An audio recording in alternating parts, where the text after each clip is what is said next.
Hello and welcome to Rewatch. My name is Seth Scruggs. And I am Zach Vaughn. And this is a show about movies we love and movies we haven't seen yet. And this week, we're talking about sports. Woo! Sports ball. Zach, Yep. we're talking about sports. We're talking about sports. What are we talking about? Sports! All right. So let's just... last week we had a lot of things to talk about before we jumped into the movies, but I think we should just jump into the movies. Let's do it. Time. I don't think that there's anything like problematic that we have to like give disclaimers for on this one. So I mean, you could say there's stuff problematic in most of the movies that we watch, but nothing that's like could get us canceled really, I think, in this one. I mean, there are a lot of butts in the movie that we're about There to are a talk about. lot of butts. That was Way my more review. butts. That was my first review for Jerry Maguire. Way more butts than I expected to see. Yeah. So Zach, you just said the title. Tell us about Jerry Maguire. Oh, yeah, let's do that. So we watched Jerry Maguire, which was a 1996 movie directed and written by Cameron Crowe, with Tom Cruise as the titular Jerry Maguire, which I hate that word, but I used it. Nobody forced me to use it just now. I just want to, that isn't on the outline. You chose that word. I chose to use it. It's got Cuba Gooding Jr. as Rod Tidwell and Renee Zellweger as the lovely Dorothy Boyd. It's a movie about a sports agent who develops a soul and tries to make changes in his agency that would shake things up and make them more personal, and in doing so gets fired, so he has to be more personal. And he leaves with the one person that would go with him, who he happened to meet right after a flight. They fall in love. He falls in love with her. No, that's weird. That was going to be weird. He bonds with her son and also falls in love with her. I say it that way because that's kind of the order it happens. Yeah. He's definitely more... Gosh, it's hard to say this without making it sound creepy. He really likes the kid in like a dad sort of way. Very quickly before he actually falls in love with the kid's mom. But he quickly learns that sports agency management, I don't think he's his manager, but he's his agent, is about personal dedication and sticking to the ones you love, and that he'll never be the best sports agent until he does that in his own life and really puts in the effort with the woman he loves. Yeah. I want to point out that this is technically, by all accounts, a sports movie. That is how people describe it. And yet, you did not talk a lot about sports in your description of this movie. That is correct. And that's how I like my sports movies. That's it. That's a theme. That's a theme with both movies that we're going to talk about in this week's episode. But I like sports movies that are about the people like around the sport. There's no gameplay footage in this movie. Yeah, there is. There's a little bit. There's a little bit towards the end where there's like a really important thing that happens at a game. But there's very, very, very, very little sports footage in this movie. Mm-hmm. And I love it. I love it so much. You like sports movies like my mom likes coffee. A little bit of coffee with a lot of cream and sugar. Exactly. I want my sports movies to be a lot about people and very little about the actual sports. I was gonna say permission to rant. This is a podcast. That's why we did it. Yeah. I've spent a lot of time watching a lot of faith-based football movies that are just not good because it just is like it's like we gotta show every game of the season, every single game, and you just don't, because a movie is not about whether or not the team wins. It's about whether or not the person playing learns something, or even the person remotely, like loosely connected to the sport, learns something. Mm-hmm. And which is the case with this movie. And those movies, it's almost like movies are best, and any movie is best when it's not about what's happening around the people, but the people themselves. Because like with war movies, like you can do that with war movies. Like I think my two favorite war movies, which is saying a lot since I've only seen either of them once, are Hacksaw Ridge and The Thin Red Line. But I love them because it's not about the war. The Thin Red Line even more so than Hacksaw Ridge, because The Thin Red Line is brutal. Yeah, like The Thin Red Line is showing the impact of war on the characters. And Hacksaw Ridge is showing this guy's rebellion against the war, against violence, while enlisting. And we are not talking about sports anymore. We are not talking about sports anymore. No, but I agree. Like so much of what works about this movie and is the fact that like characters are central and the things that the characters are doing are not, essentially. Like that's what it comes down to. So when I think of a Zach movie, like a movie that you would like, this is not a movie that I would think, yeah, that's probably like top tier for Zach. Definitely 5 stars. Definitely up there. So I want to give you the floor, and I just want to know like why. This is not accusatory. No, I know. Well, I would like to clarify. This is I gave this 4.5. Okay, not 5 stars. Sorry. 4.5. But that I don't give a whole lot of movies 4.5 either.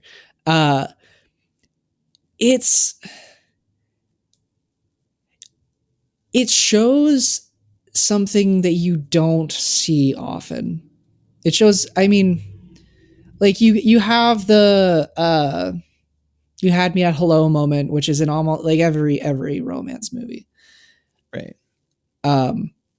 Which I used the phrase "You Had Me at Hello" because it's in this, but also like people use that as an example for other movies. Like they use that to compare to other movies, but like you have that. But I love his dynamic with the kid. Easily, I love how quickly, and it's not unrealistically quickly, but I love how quickly he softens from being this smiley fake, like just icky feeling self-serving guy to, all right, I think we should do this, and everything falls apart and he fights through it. I like that it's a guy fighting through just a lot of crap because of his morals.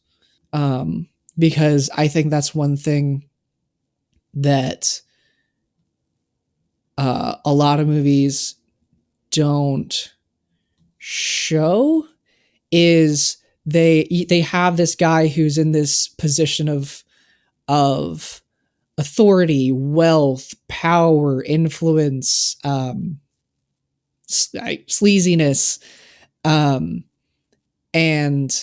the plot is them going from immoral to moral. And I like that this starts, like, the inciting incident is him growing morals. Which happens even earlier in the movie than a lot of inciting incidents happen. Yeah. Like, we get that in, I want to say, the first 5 minutes, we get him writing the memo. Yeah. And it's not a memo. It's a mission statement. It's a mission statement, sorry. And I love that it's the struggle of the movie is him holding to those morals, not, oh, will he become a good guy? It's, will he stay a good guy from being a not good guy? And it's there's a lot of different things I could compare it to, but more than anything, I really like his dynamic with the kid, because that's not shown in a whole lot of romance movies, where the kid is an integral part of the relationship. Like kids are in relationships with single mothers or single fathers. Like, and it shows it differently because it's not these, oh yeah, she's a single mom, but the kids are always just running around in the background, and he's nice to the kids, but it doesn't interact. And it's not like a 12-year-old where he has to win the kid over. And it's about him winning the kid over. I like the right. Subtlety, the ease at which his relationship with her son develops, and then also his relationship with her develops. And I mean, how can you not tear up when he comes back and he says, "I'm looking for my wife"? I mean, I don't tear up at movies because I'm heartless and terrible. But if I did, I might tear up there. Like, I think that's a better line than "You had me at hello." Granted, I'm also a guy, so I'm probably going to relate to the guy's lines more than I relate to the girl's lines. That makes sense. But I would hope so in a lot of ways. I would hope so. I mean, it depends on the circumstance. Yeah. No, that scene, I mean, it's iconic for a reason. And his delivery of that, as much as forced as I think the line "you complete me" is. Yeah. And as forced as I think his delivery of that line is. Yeah. So, I mean, all of that makes sense hearing you talk about it. That makes a lot more sense now than when I had initially talked about it. I don't think I liked the movie nearly as much as you did. And that's fine. I didn't hate it. So my wife watched this one with me, and she was on the edge of her seat for most of the first half hour. Not because she was really invested in the movie, but because Tom Cruise's manic energy was driving her nuts, like making her anxious. And I love watching Tom Cruise on screen. I love the Mission Impossible movies. I am very excited for Top Gun Maverick, assuming that maybe it will actually come out in a movie theater. please, someone just let me see the movie. Just let me see the movie. Okay? That's all I'm saying. It's finished. It's finished. Just let me see the movie. Same goes for Mission Impossible 7. Anyway, all that to say, I love watching Tom Cruise on screen. I think that he has a phenomenal screen presence. Whether or not he's a good actor is a completely different conversation. He is a fantastic movie star. But subtlety isn't exactly his strong suit. And I think that this movie required too much subtlety from him, especially when he's on screen against Renee Zellweger doing a very internal performance. And he's like doing his Tom Cruise thing, which is great. It's his Tom Cruise thing. It's what he does, but it's kind of like his Tom Cruise thing.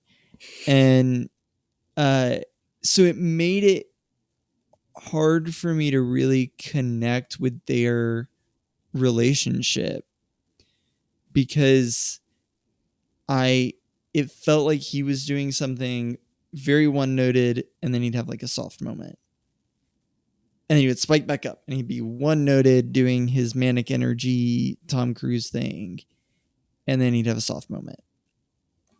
And it just didn't feel like there was as much subtlety as I would have wanted out of the character, and enough change and development to really earn a lot of the moments that he gets in the latter part of the film.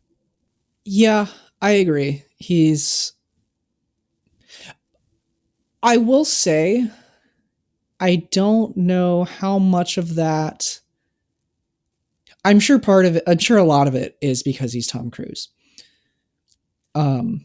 But also the character is very much you got to be big in order to make the sell. You got to be big in order to get your client, in order to get the attention of the people for your client. And so I think part of that could be, I mean, honestly, part of that probably went into the casting of Tom Cruise for the role, is knowing he plays it big.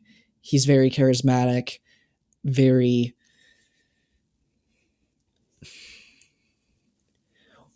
fake warm, over the top. Over the top. That's better. That's more. That's less insulting. Well, and so yeah. No, keep going. And so when you have that like the subtleties of that aren't going to be as natural in the rest of the areas of the person's life, because it's hard. It's like, we know people who are like that, and they don't really turn it off that much. They don't have very many subtle moments. Right. Well, and I think part of it goes on the director, where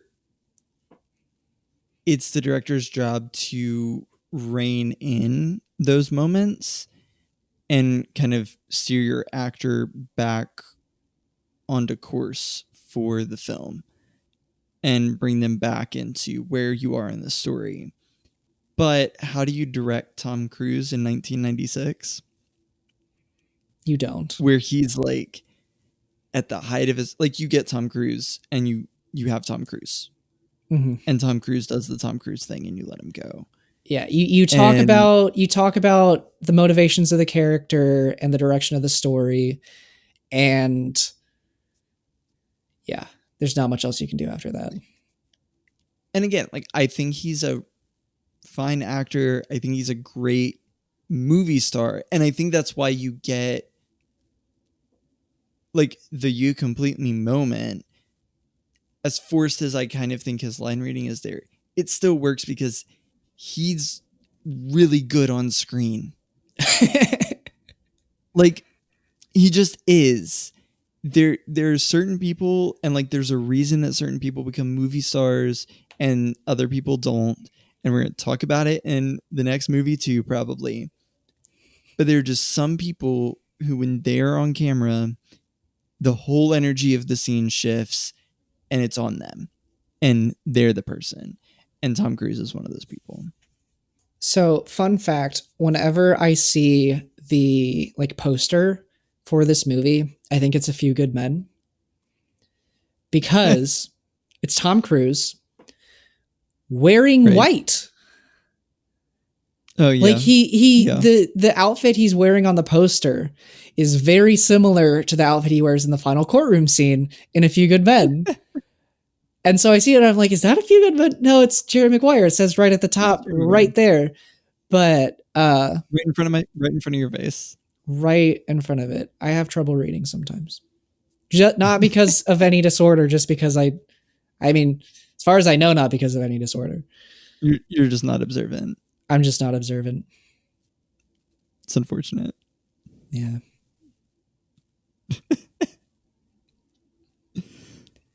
Well, I appreciate that in one of your top movies is a movie that's as soft as this one. There are other soft movies. Yeah? Yeah. Like, okay. I mean, I don't necessarily own them, but like I want to own them. Right. Okay. I mean, Once is pretty soft, I'd say. Okay. Eternal Sunshine of the Spotless Mind. About Time. Oh, I didn't realize About Time was up there. Oh, it's I loved About Time. I wanted to rewatch it. I think About Time is great. As soon as I finished it, I wanted to watch it again. Well, we've strayed from the movie. We have strayed, yeah. Which typically means that it's about time to wrap up a segment. Let's take a break. Yeah. And then we'll be right back to talk about another sports movie starring a personal favorite of ours. All right, we'll be right back. Hey, what's up? This is Seth Scruggs, host of Rewatch, that show that you're listening to right now. And if you like this show, there's also a good chance that you would like our YouTube channel. You can find it, Mark Spots the X Productions, on YouTube. There's a link in our show notes. And over there we have short films and behind the scenes content and a bunch of other stuff that we have planned for the rest of this year. You can go over there and subscribe. That really helps us out and helps other people find our work. And if you like this show and you want to help other people find our work, you can follow the show, give us a review and a rating, and that really helps other people find our work as well. All right, let's get back to the show. All right, we're back. And we are going to talk about a movie that Zach did not like. You're just starting with that? I'm starting there. Okay. We're going to be talking about That's Moneyball. True. We're talking about Moneyball, Zach. It is the 2011 film from Bennett Miller. It's got Brad Pitt as Billy Bean. It's got Jonah Hill as Peter Brand. It also has Philip Seymour Hoffman and Chris Pratt and a whole laundry list of other people. And Spike Jonze at one point. Yeah, shows up uncredited. Uncredited. And this is a movie, it's a true life story about a general manager of the Oakland Athletics, the Oakland A's, where he essentially completely revolutionizes how he selects players for his team, switching from who looks the best and who scouts the best and all this other stuff to a mathematical equation of how to make the team better on a limited budget. And it's way more exciting than it sounds, although Zach may disagree. Zach? Yes, I disagree. And yeah, so this is our third out of 4 episodes where we talk about Brad Pitt. I just want to point that out, that we're 75% on Brad Pitt. And it's also written by a favorite of the podcast, Aaron Sorkin. And Zach, you didn't like this movie. I didn't. What? So you texted me after that. You were like, I texted you during you too. You texted me halfway through and you said, just so we're clear, you like this movie. Yeah. So I'm curious, what's in particular did you not like? Was it that it was boring, or was it something else? I thought it was boring. It could be. I knew that it was written by Aaron Sorkin. Okay. And it is very differently paced from every single Aaron Sorkin movie. And every script. Having seen every episode of The West Wing and almost every episode of The Newsroom, it's everything like he writes. Yeah. It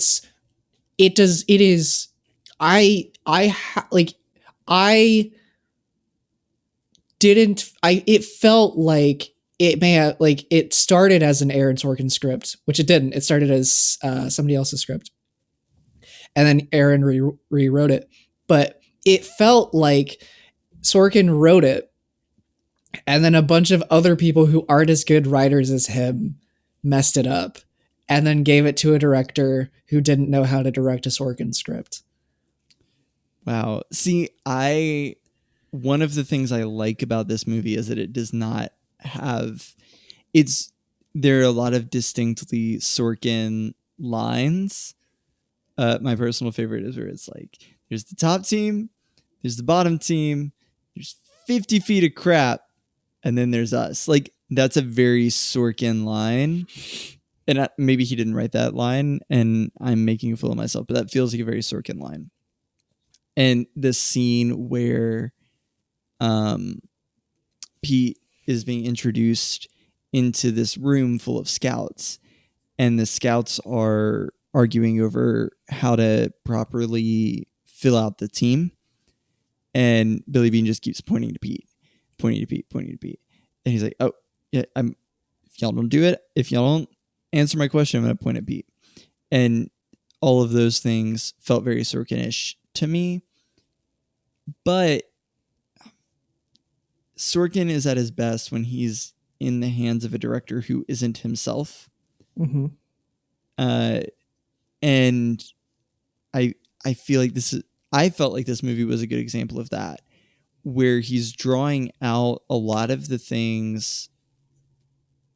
Miller's drawing out new and fresh things out of this Sorkin script by directing it at a different pace and by putting it through a different filter that I found really effective. I found the pace dragging. Okay. It felt awkward in places too. Different parts were, it didn't feel like anything was cut off too soon, but it felt like things dragged longer than they should have. Like he created awkward silences that even in a conversation with somebody who is awkward, the silence wouldn't have gone there. Right. If that makes sense. Like in the first conversation with, between Billy and Peter, between Brad and Jonah, like, Peter's this nerdy, fresh out of college economics guy who works for the Chicago Indians. The Cleveland Indians. And he's this noticeably non-sports guy in a sports world. So he's going to be awkward. He's going to be uncomfortable. But even then, the way that was edited together, I won't even say it was the direction. The acting was fine. The direction was fine. The way it was edited together felt unintentionally awkwardly paced. And then there were other parts where Brad delivered different lines where I feel like he waited too long, and it just doesn't feel natural. Because like there's a natural awkwardness, and then there's awkward because of a cut. Like because you can definitely you can cut between shots to time it to where it is awkward but natural, where it could very easily have been without cutting. But then there's cutting where it feels like you took too long for it to be natural, and not long enough for it to be not long enough and not acted in a way that it's actually intentionally awkward. See, I totally disagree. Okay. Because like one of the things I liked about the film is that it feels like there's space. I feel like he knows exactly when to cut to a reaction shot of certain things happening, where in the middle of a conversation, like there's a third person in the room and the camera cuts to them to catch their view on what's happening. And there were multiple times. For me, the like pinnacle of that is the scene where Brad Pitt as Billy Bean is cleaning house of all these guys who are just like causing problems, causing issues on the team. He's trading them off. He's getting them out of there. He's getting new people. All this turnover's happening. New people are going to have to take over. He's going to make this team run like he wants it to run. And that's what he's doing in this scene. And there are multiple times that like there are three people in a scene and it just like cuts to Philip Seymour Hoffman like being super confused or really annoyed, or it gives them that space. And with actors like Brad Pitt and Philip Seymour Hoffman and Jonah Hill and Chris Pratt to a lesser extent, I think, than all of them, but I think he's very good in this movie still. You give Brad Pitt and Jonah Hill enough space to play out the scene, and they know what to do with it. And so, yeah, it felt like there were awkward moments, or it felt like there were these awkward things.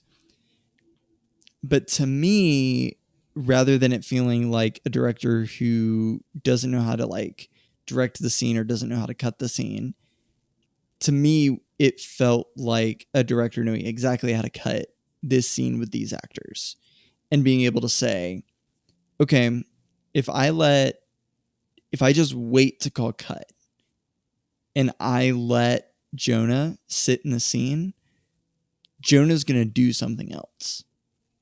And he's going to do the next logical thing that he believes his character will do. And I want to see what that is. And then letting that play out on screen. To me, I think that it made the film a lot funnier, and maybe it just hits my sense of humor in a particular way. But for me, that made the film a lot funnier and a lot more engaging. Even though it's slower paced. So, yeah, I guess the best equivalent that I can use is, to me, that watching this movie felt like watching baseball on TV. There are good parts, but for the most part, it's just really slow and nothing happens. I say this. I played baseball for 7 years.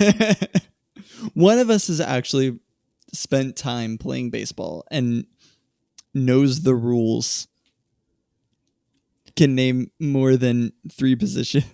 Maybe, okay, but were you ever into watching baseball on TV? No. So you just played baseball. It was always boring. I didn't even really like watching it in person that much. Okay. Because it's exciting every once in a while.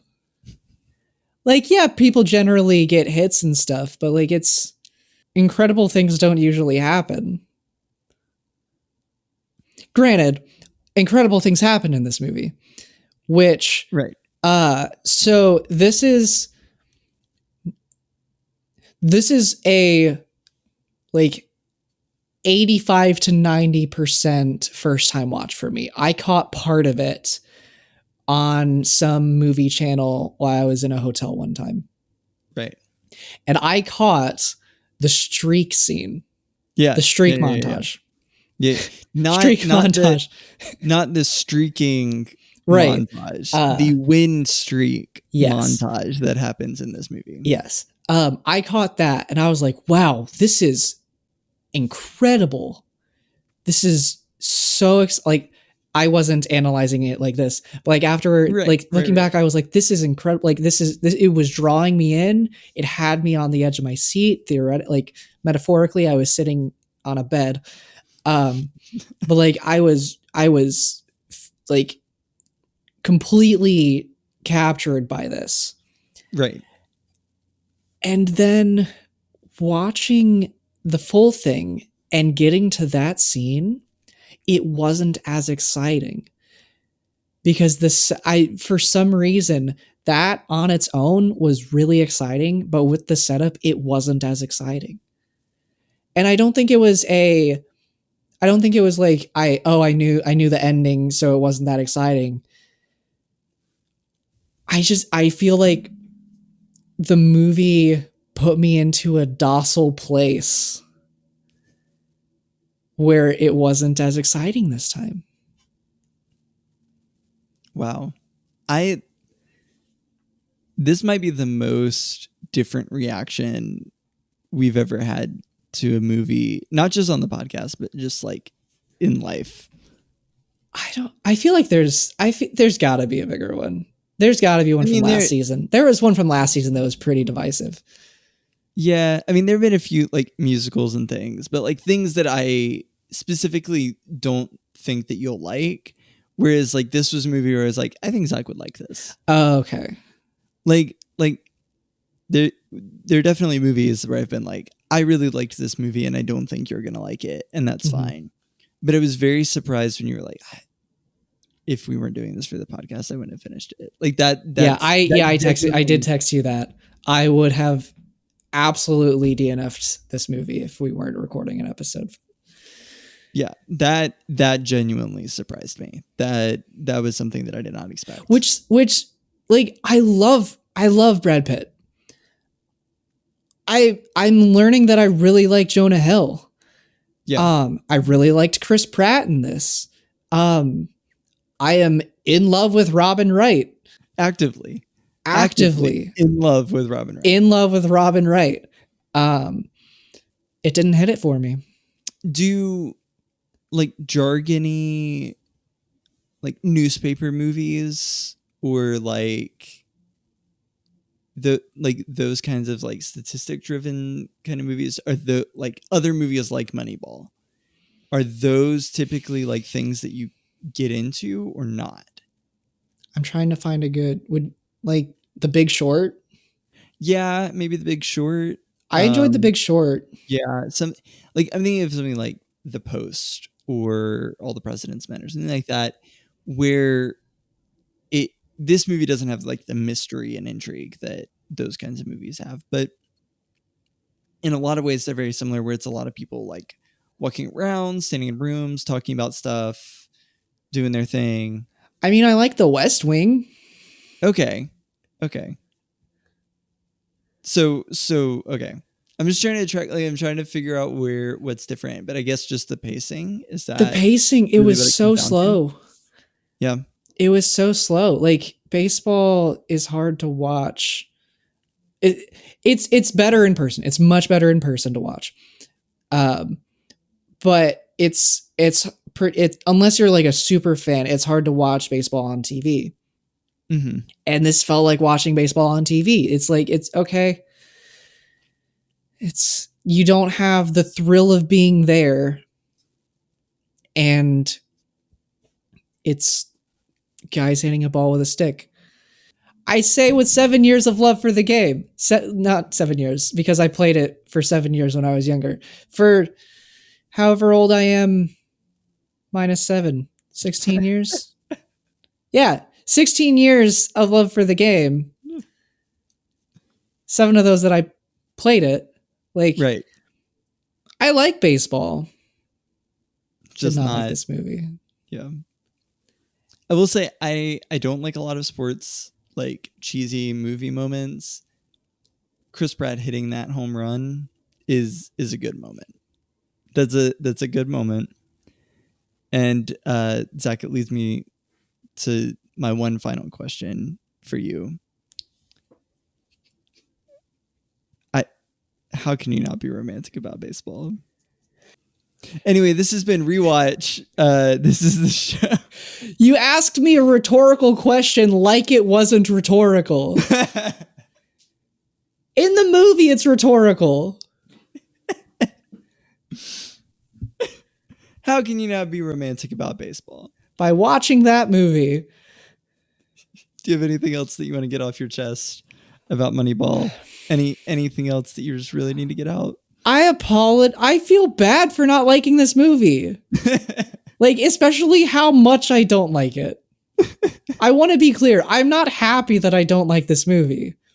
I like Aaron Sorkin's stuff. I just don't like this movie. I am not proud. Like, this thing, I think it was nominated for Best Picture. Yeah. Like, I'm not saying it doesn't necessarily, I mean, personally, I don't think it deserved Best Picture, but to me, there's a lot of things that go into a Best Picture movie, whether it's even a good or bad aside. There's a lot of things that aren't necessary, make something different from being a good movie and being Oscar Best Picture worthy. But like, I don't know. It's we'll get to this later in a future episode, but it's kind of like The Godfather Part 2. Like I not so much for that one because like everybody loves The Godfather Part 2, but like I feel bad about it because like it's a good, like it's a neat story. I like numbers. I played baseball. I liked baseball. I like Aaron Sorkin. He wrote it. I like all the actors that I mentioned that I like earlier. My voice is really high right now. It's just climbing too. It just keeps going up. I really defensive. Feel bad that I don't like this movie. But to be very clear, I do not like this movie. Yeah, thank you for saying that. I'm worried that somebody listening might have gotten the impression that you liked this movie. Yeah. Well, I think that'll wrap up our conversation about Moneyball. Please, Don't let me keep talking. If you're still listening after Zach yelled at you, thank you for listening. I didn't yell at you. I yelled at Moneyball. This is Rewatch, the show about movies we love and movies we haven't seen yet. I'm Seth Scruggs. You can find me online at Seth Scruggs on Instagram and Letterboxd. Zach, where can people find you? On Instagram at Zachary is Thinking and Letterboxd at Zachary Vaughn. And you can also watch along with us if you want to keep up with what we're watching this season. You can go, there will be a link in the show notes to a Letterboxd list that has all of the episodes in order, so you can see what we've already talked about and what we're going to talk about. You can also go to YouTube and subscribe to our YouTube channel. There'll be a link to that in the show notes. If you go, you subscribe, watch the stuff that's on there and like it, that really helps people find the content that we make, as well as this show.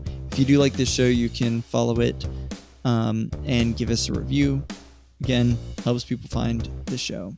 Next week, we're going to go to some faraway places. It's anime week next week. Zach, I'll see you then. I'll see you then. I'll see you before then.